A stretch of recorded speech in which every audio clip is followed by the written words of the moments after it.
Hello, everyone. My name is Chris Darling from Arcs Assassins. I'm here today to talk about real life savings with Arcs Assassins and some of our services, truly where the rubber hits the road.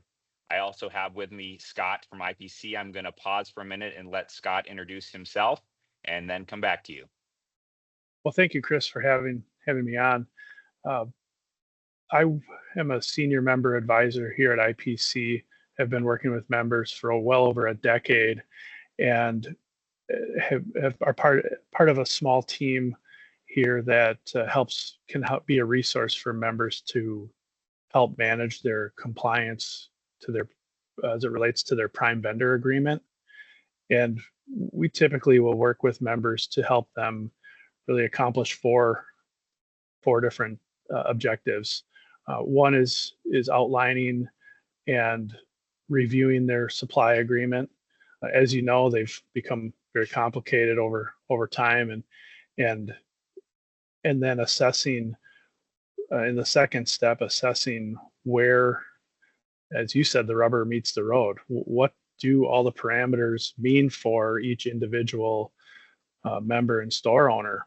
And once we identify and apply all those discounts to the final cost of both brand and generic, we look to help members then identify the tools that are available, which is why I'm really excited to be here today, because the tools that you're offering for members to manage compliance, optimize their agreements, are really moving the needle for many members.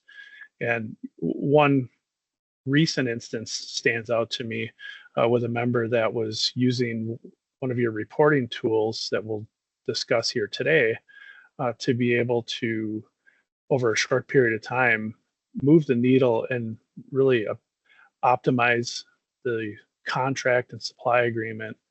And the outcome will produce a brand cost of goods benefit that could yield $30,000 over a year. So, Oh, these we find that small increments can have drastic impacts. So then, once that's determined and we identify uh, where all those cost savings and opportunities are, we help members to then determine what their goals are and create a game plan.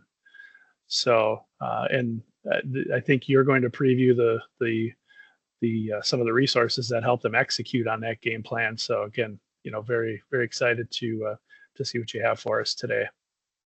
well, thank you, Scott. And I'll take a brief minute to tell everyone a little bit about myself. My name is Chris Darling. I am one of the founders of RX Assassin. And I can say we found RX Assassins out of necessity rather than anything else. I am a pharmacy owner by trade, a pharmacist, and own some stores in northwestern Pennsylvania. I, like many of you, have certainly felt the effects of the PBMs really squeezing the life out of us, to say, and really am a huge proponent of legislative advocacy and on that effort to really try to get those to change. But that's certainly a whole nother conversation.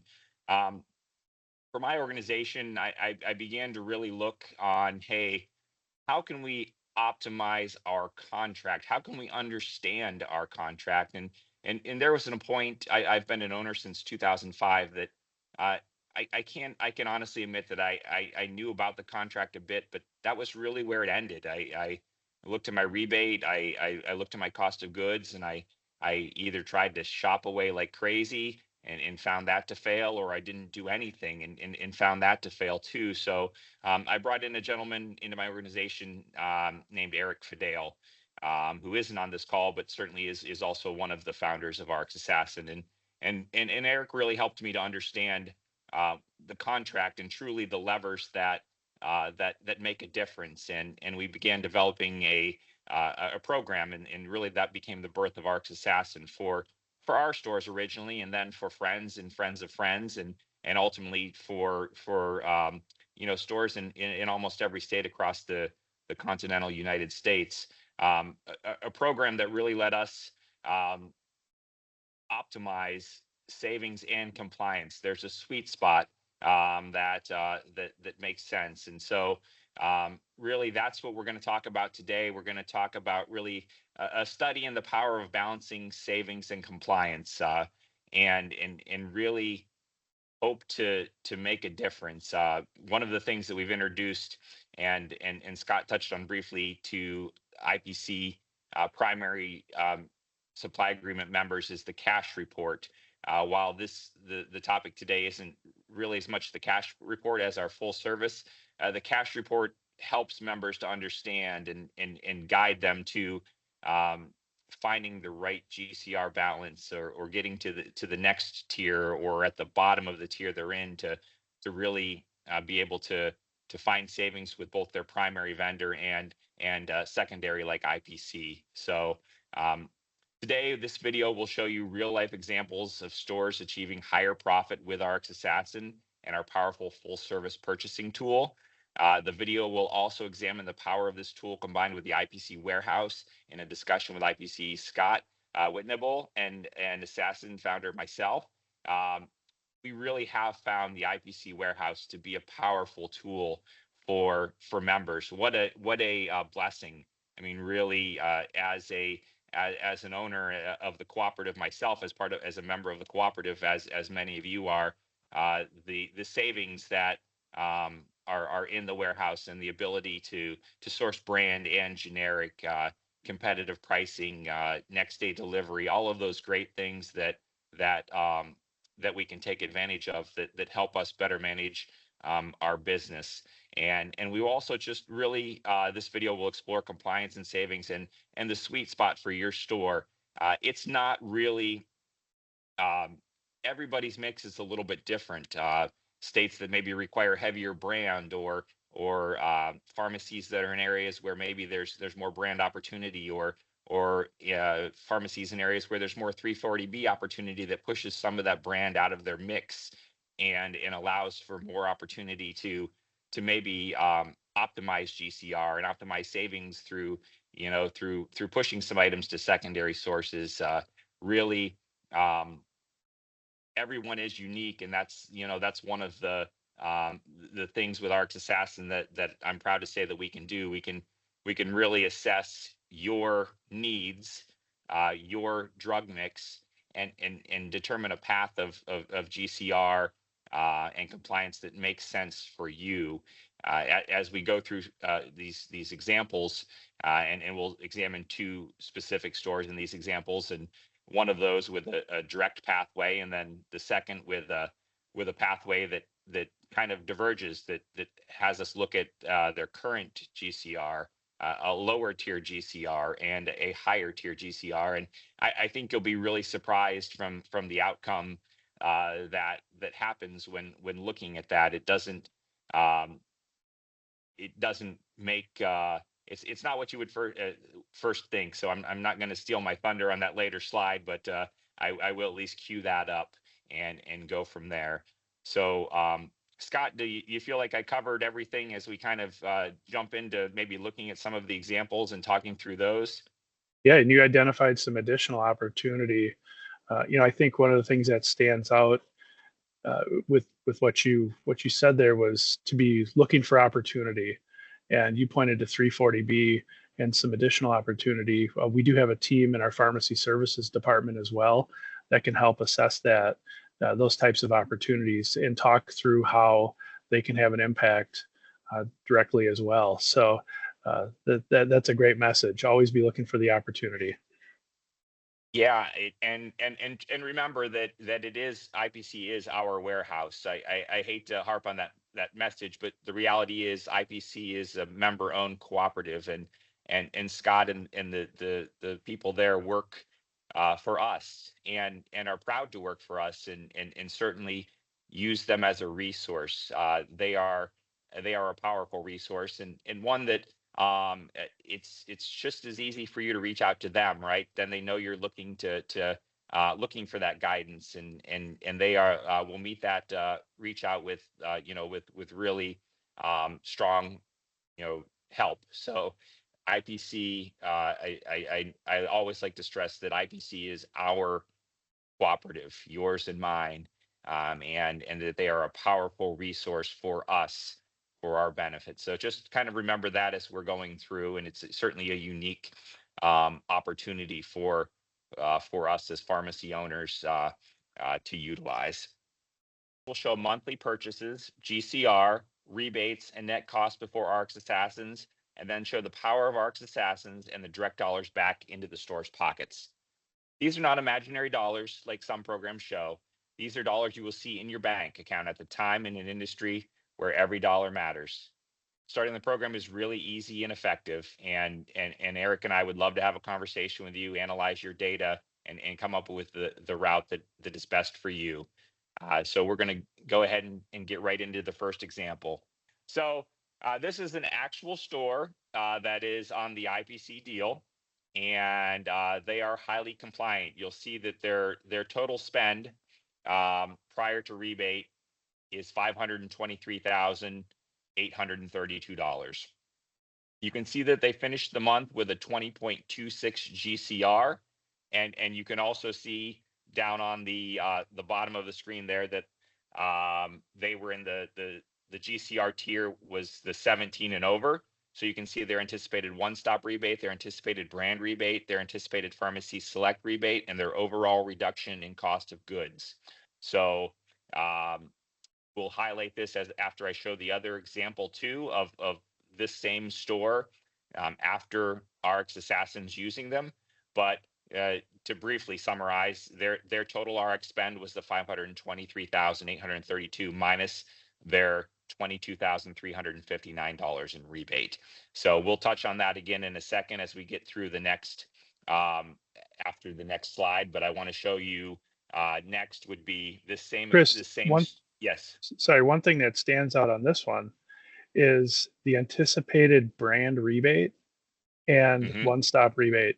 And I think this is a great service so that people can track this real time. They can see not only what they spent, but also what their anticipated rebate is. You know, my grandfather always said, don't step over $1 to save a nickel. So here, everything is accounted for. The opportunity, the actual anticipated rebate that you know, based on these compliance measurements. So this one view is a kind of a one-stop in my mind. It's kind of a one-stop shop for all the information that they need to be able to identify those final costs on brand and generics. Yeah, thank you. And I agree. We were really excited as we kind of developed this cash report for stores to be able to take a glance at that and exactly as you said, understand where those dollars are coming from and how to optimize those. I was on a call. I can't remember if it was Friday or Thursday or Friday of last week with one of the a gentleman that gets our cash report, and it was really cool to hear. He said this is the one email that he looks forward to getting to every day. He said when he comes in the office, it's the first email that he opens, and he's really it's really helped him to gain an understanding a little bit more about his business and the dollars and how he's spending them. So it is a helpful glance tool and certainly one that we're proud of to deliver to IPC members. So thanks for slowing me down there, Scott. Sometimes I get so excited to get to the next slide and talk about what we did that yeah, it is a great glance at what you're doing and how your rebate is showing up. So well, and to add on top of that, you know, you touched on something where the gentleman you talked to last week said that they look forward to that, or what I've heard is two things. You know, number of examples from members that say, you know what, I know I'm in a good position. And the second one is that to get this information, sometimes you might have to go to 3 or 4 different views or reports and then do a calculation. So if someone says, you know, I really need to look at this the last 2 weeks of the month, you know, as you all know, time flies. Before you know it, it's the end of the month and you're preparing for the next month. And if you have to track that along the way, there are a lot of disruptions that can prevent one from being able to keep track of that. So to know that you can go to this report at any point in time and see where you are without having to do any additional calculations, it makes it quick and efficient as well. Yeah, thank you, for sure. So I'm going to skip to the next slide now, and this is going to show the same store, just with a little different pathway. You'll notice before I skip to the slide, the last column there, generic dollars available to outsource and stay in their current tier. So the top tier on the IPC agreement is 17 and over. So and that's to achieve the maximum rebate. So this store was actually $20,544 in generic purchases over the 17%. So over the base of the level that they needed to achieve the highest compliance and highest rebate dollars available on their current contract. This is the same store, and it's showing a little bit different. This will just be we'll kind of briefly touch on this and then go down to what the breakdown means. If you remember, I think their total RX spend was through their primary vendor agreement was $523,000, and their GCR was 20, I believe 20.26. So in this example, we've lowered their GCR to 17.05. So they're at the maximum tier of their GCR of their IPC prime deal agreement. And if you look down at that bottom generic dollars available to outsource and stay in the current tier, we've whittled that down to only $293 above the 17% GCR goal. So they've maximized the contract through IPC of compliance. They've hit their 17. They've hit the maximum tier, and they've also been able to utilize the IPC warehouse as a source for additional savings.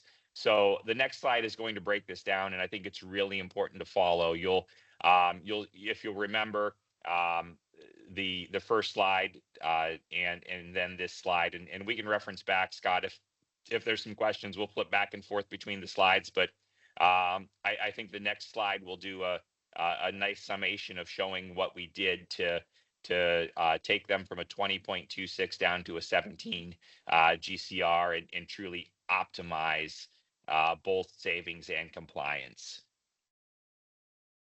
So here we are. We're going to show first the final January position of their GCR. Again, it was 20.26. The calculations that we'll use to get to their total cost of goods equals McKesson spend minus generic rebate minus brand rebate minus RTL rebate. So their McKesson spend, brand plus generic, was 524, roughly rounding up to that was their spend. Their rebate was the one stop plus the brand plus the RTL2, $22,200 in rebate. So their total RX cost, their primary vendor spend minus their rebate, was $502,000. Scott, does that make sense as I go through that example? It does, yeah, and it also illustrates how many components there may be to factor in, and also points back to, on the last slide, I think illustrated nicely that the need to check in with this report occasionally, a couple times a month, so that you can see if you have some opportunity, as well as the benefit or where you are in position to compliance. Yeah, I agree. So let's look at then with the RX Assassin process, what we did to move this store to just over 17%. Again, we'll use the calculations of their primary vendor spend plus their IPC spend minus their generic rebate minus their brand rebate minus their RTL2. So as you can see there, their total primary vendor spend was dropped down to $494,000. So about $30,000, if my math is correct, in less spending at McKesson. their IPC spend was $15,700, and that is a mixture of brand and generic spending at the warehouse. Now, I didn't, for the sake of space, um, give detail on what those items are, but certainly in the conversation that we would have with an individual store, we'd be able to provide line item type details of what that was.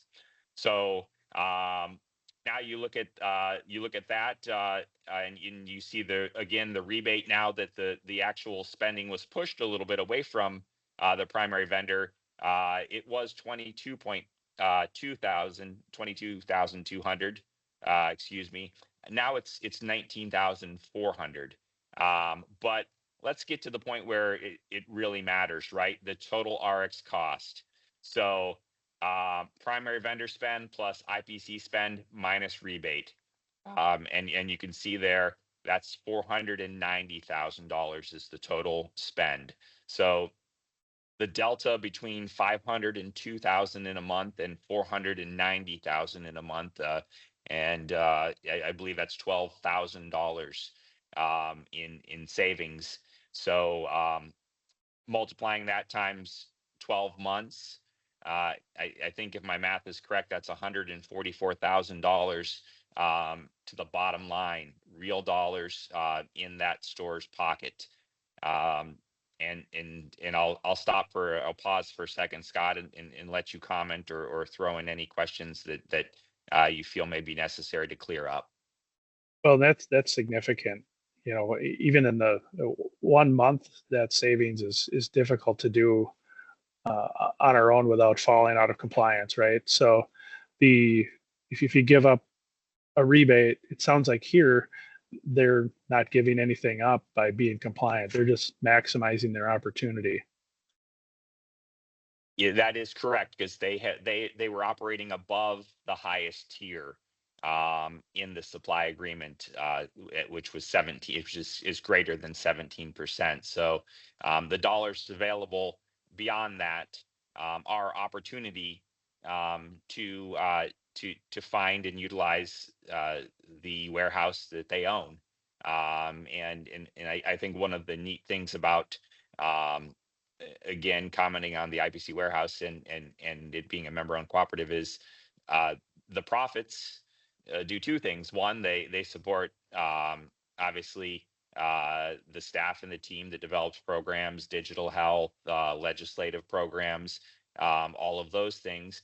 But they also go back to the member, right? That's the great thing about a cooperative, as those dollars that aren't spent on services, they're returned to the member as a dividend or as warehouse dollars that come back. And I think I'm saying that correct, Scott. Is that am I saying that correctly? Correct. Good. So twofold. It saves you money and ultimately the money that you're using to purchase at the warehouse is dollars that can ultimately return to you and ultimately help some of the programs that are member facing.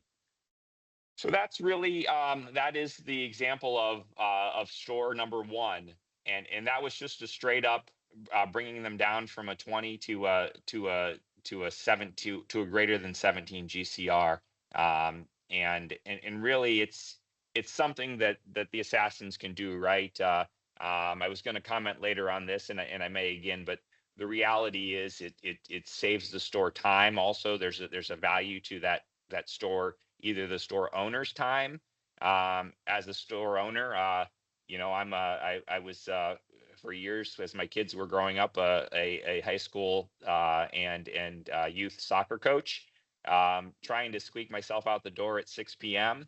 or 7 p.m. depending on when we were open. That we've changed over the years, but as I'm looking at that order or I'm trusting a technician to make decisions about the order, was time that was that I couldn't get back, and time that I was maybe making decisions a little hastier than I needed to, and I didn't have. If you don't have the tools in front of you to make those decisions, there's a bit of a guesswork. So there's beyond, the assassin's process. There's the time, there's the efficiency, there's those other things, and there's the dollars that dollars savings on staff, and also the resource allocation to have your pharmacist and your lead technician, or that technician that you trust, doing other things, med sync, vaccinations, digital health, all of the things that we all dream about having the time to do, and wonder how we're going to get to them. Those are some things that get back to you also. Yeah, that's one of the have a lot of these discussions around, again, breaking down the supply agreement and optimizing and finding the sweet spot. And I hear a lot of times, at 6 o'clock or 7 o'clock, I just want to I need to get what I need for tomorrow, get my order through, and sometimes hope it just works out. So it sounds like you have a process in place and the resources to be able to help people manage those orders daily on top of the reporting that we're seeing. Yeah, with our full service offering, it truly is a handhold. It is we have dedicated assassins that would work with your store, that make decisions, that use analytics to drive that order to the complete optimization, and really take control of that for you, and hold your hand through the process, and take that worry away, right? They're going to get you to compliance. We're going to get you to compliance, and we're going to find the route there that makes sense, and the tier that makes sense for you. As we flip to the next slide, it's a great segue into that, because it's going to show a couple different routes, and actually a bit of a surprise that I had. I wasn't sure how this analysis was going to pan out, and so I'm gonna flip to the next slide, and we can talk a little bit about that too. So this is a particular store, who ended the month, I believe it was January, with a 15.66, um, with a 15.66 GCR. Uh, their total cost was $327,000, minus their $12,000 in rebates. So their total spend on RX for the month was $315,000. So I asked Eric to do some analytics on, um, what if they would have said, "Hey, I'd like to shop some more. I'd like to. I want to hit a 13 as my target." And then I said, "What if we just optimized the GCR target range that they were in, and hit a 15, just maybe a little different route than they got there?" And then I threw the scenario, "Hey, let's see if we can get them to a 17 so they could maximize rebate.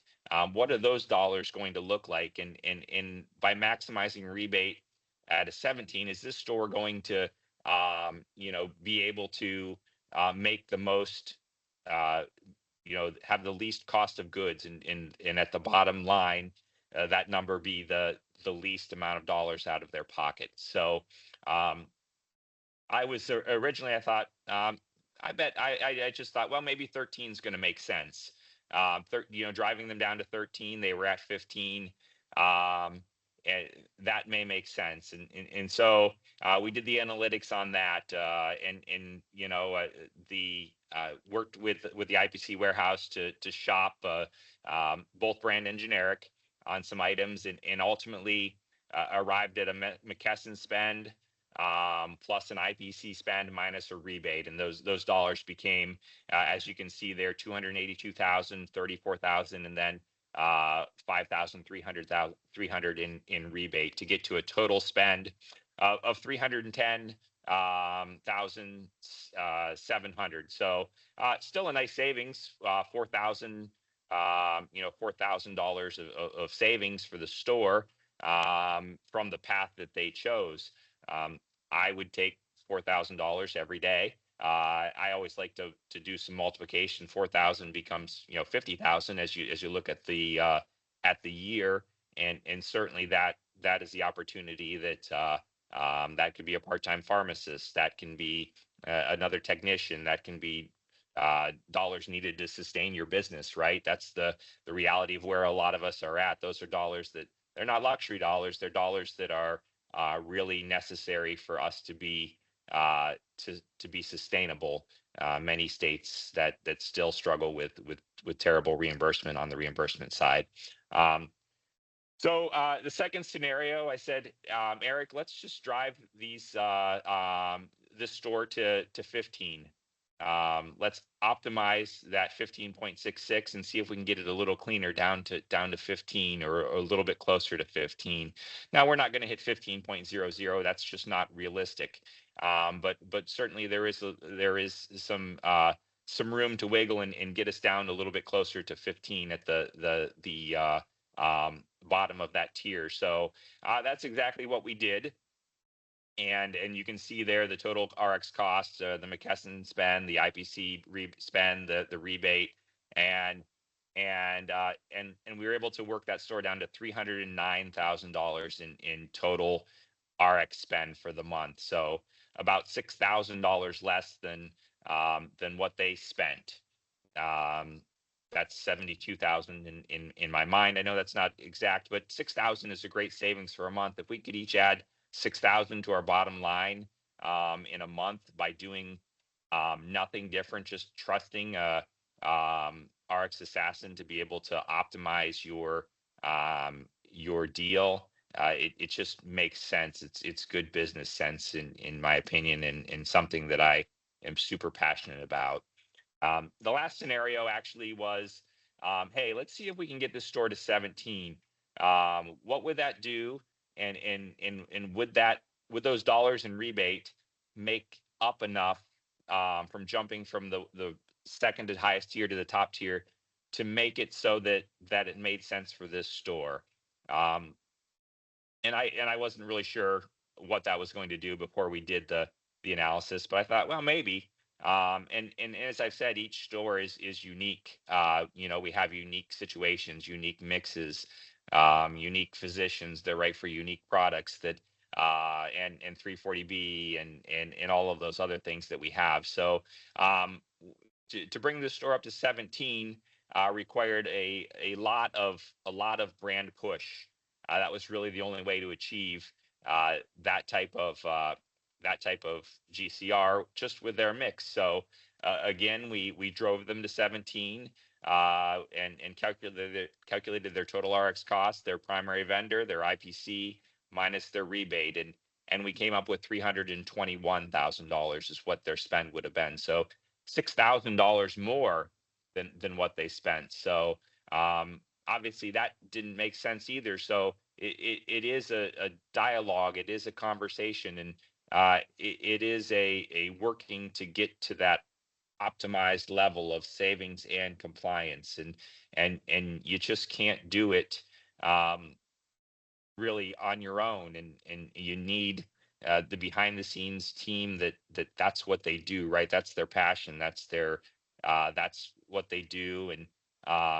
And so I think this really does a great job of highlighting the importance of looking at your mix, evaluating where you should be, and then having a team of dedicated, in our instance, assassins drive you to that number, and knowing and tracking each step of the way what your savings is, and also knowing what your rebate protection was. It's twofold, and that's the important thing to remember. It's two levers that kind of are working um, opposite pull of each other, I guess, ultimately. But where do those levers balance, and where do you get the most dollars in your pocket? And that's the important survival, as I say, for independent pharmacy is knowing that you've squeezed all of the juice out of your deal,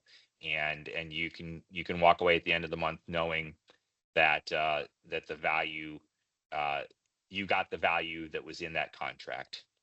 I'll stop talking for a second, Scott, and let you chime in if you'd like. Yeah, it really sounds like you solved the math problem here.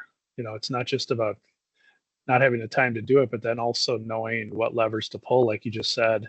When you have those, when you have that expertise and that that history with knowing what each lever can do, and then predicting the outcome can be a very valuable resource to help guide people that don't have the time or the math equation, right?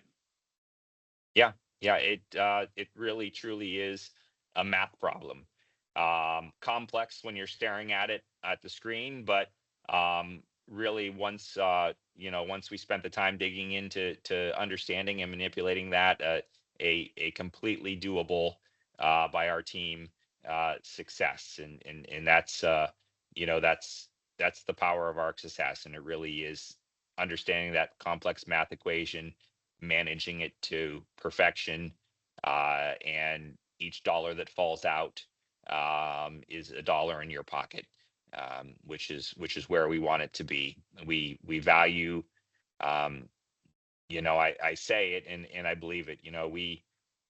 We truly do understand and care about the battles that independent pharmacy faces. We understand the cards are stacked against us many times, and understand that we need the resources and the time and the savings and the dollars to stay in our communities, to be that good servant that many of us are in rural areas, in downtown areas, and deliveries and patient care and all of the things that I dreamed about 30 years ago as I started my pharmacy career, that I wanted to be able to do, and understand how to get there. I know I'm off topic a little bit, and but I'm certainly passionate about our success as independent pharmacy owners.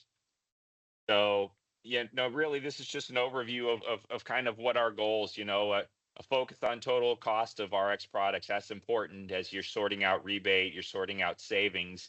Um, it may not make sense to get a call from a secondary that says, "Hey, drug A is $1,000 at your primary wholesaler. It's $900 here." Um, that savings is as strange as it be, may not, that's only a 10% savings.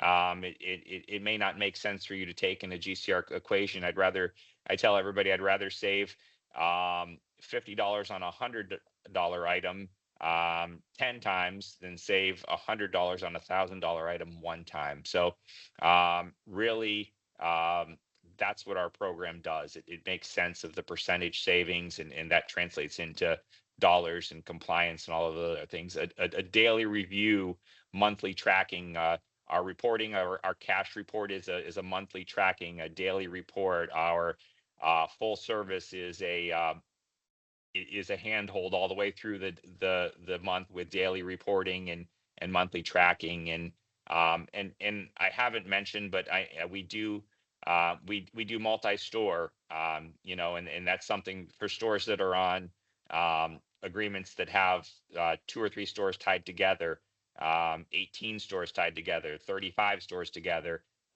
whatever it may happen to be.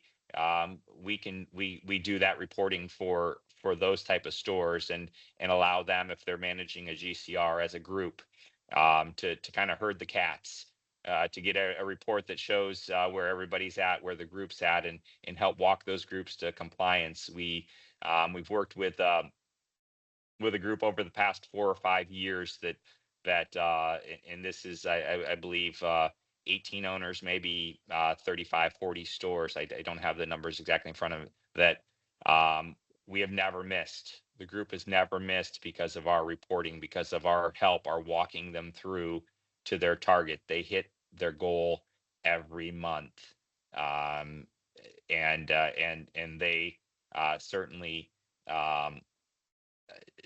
Credit some of that to us, and the success that we have in reporting to them, and they hit their goal um, enough that they're compliant, but also they're able to also use the IPC warehouse as a tool for finding savings also. So it's a mixture of giving those multi stores the tools to be compliant, but also the tools to understand when there's opportunity.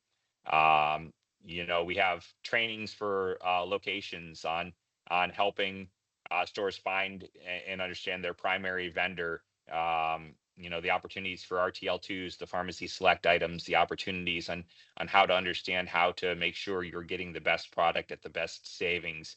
Um, we show our savings off of based off of fully rebated pricing. We don't artificially inflate any savings. It really is um, what dollars go into your pocket. Um, and again, we believe the IPC warehouse is a perfect partner for managing compliance and delivering savings. The brand offerings, the generic offerings, just really it's unique and a blessing to have both to be able to help manage that. Our tools, our our daily management order from a math-driven perspective. It really math is how you win at the